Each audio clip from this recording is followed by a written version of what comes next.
Bonjour à tous, aujourd'hui l'actualité du jour dans mon jardin, c'est la taille de la haie. Alors la haie, je la taille 2 fois par an. Je récupère une bonne douzaine de sacs comme celui-là. Là. Et là, ce que je vous montre, c'est du vrai BRF. Parce que le BRF, c'est du bois araméal fragmenté. On vous parle souvent de BRF, de ses propriétés, de ses avantages, parce qu'en fait, il est vert. Quand vous mettez de la paille, ça n'a strictement rien à voir.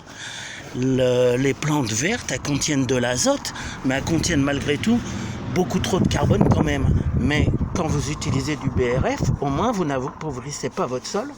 Alors que quand vous utilisez de la paille, du carton, que vous mettez des papiers aussi des fois, j'en vois qui parlent de papier, ou du bois carrément, je vois des copeaux blancs, là vous appauvrissez votre sol. Donc le BRF, vous l'étalez comme ça sur une dizaine de centimètres. Si vous voulez que ça serve à quelque chose, le paillis, il faut au moins qu'il fasse une dizaine de centimètres pour vraiment limiter l'évaporation. Mais parce que c'est à ça que ça sert. C'est la seule vraie utilité du paillis, c'est d'empêcher l'évaporation. Accessoirement, ça empêche la pousse de certaines mauvaises herbes, mais pas toutes. De toute façon, il faudra intervenir.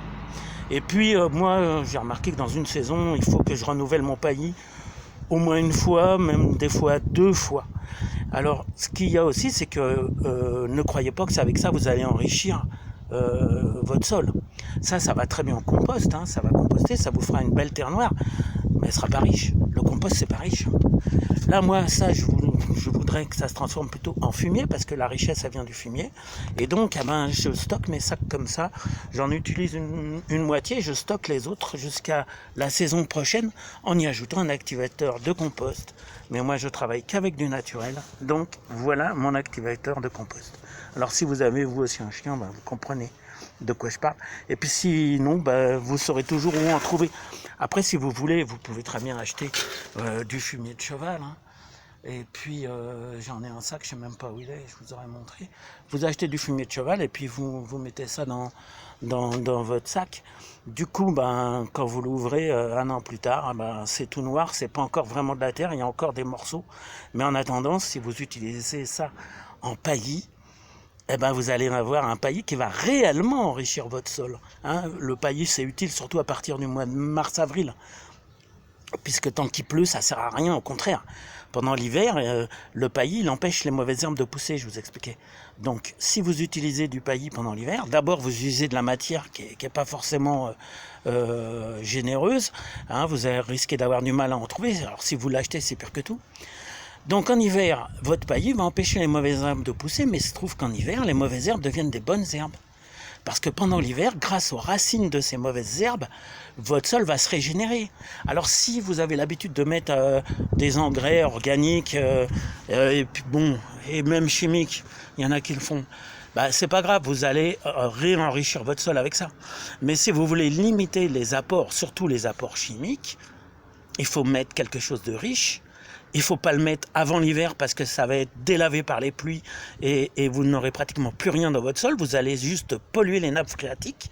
Il faut le mettre au printemps et il faut le mettre quand c'est la saison, quand ça va nourrir les plantes et quand ça va nourrir les bonnes plantes, vos plantes potagères notamment. Donc, pensez à tout ça et ne croyez pas toutes les bêtises qui circulent sur Internet là-dessus. Il y a des gens qui mettent des bâches sur le sol pour ne pas avoir à le retourner. C'est une grave bêtise.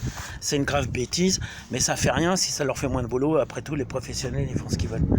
Vous, de toute façon, je vous le dis, en hiver, les mauvaises herbes deviennent des bonnes herbes. Elles vont favoriser la régénération du sol. Elles vont favoriser un retour de richesse parce qu'elles sont nécessaires à tous les micro-organismes qu'il y a dans la terre, surtout dans les premières couches, et qui vont donc travailler à la régénération de ce sol. Quand vous bâchez, vous faites quelque chose qui n'est pas naturel, donc vous bloquez les phénomènes naturels de régénération des sols. C'est le truc à ne pas faire si vous voulez faire vraiment du bio, du naturel, même du permaculture. Bon, c'est que des fadaises, ça, la permaculture, mais ça fait rien. Tout le monde met tout et n'importe quoi derrière, donc on se comprend quand on en parle. Voilà, allez, je vous dis à bientôt.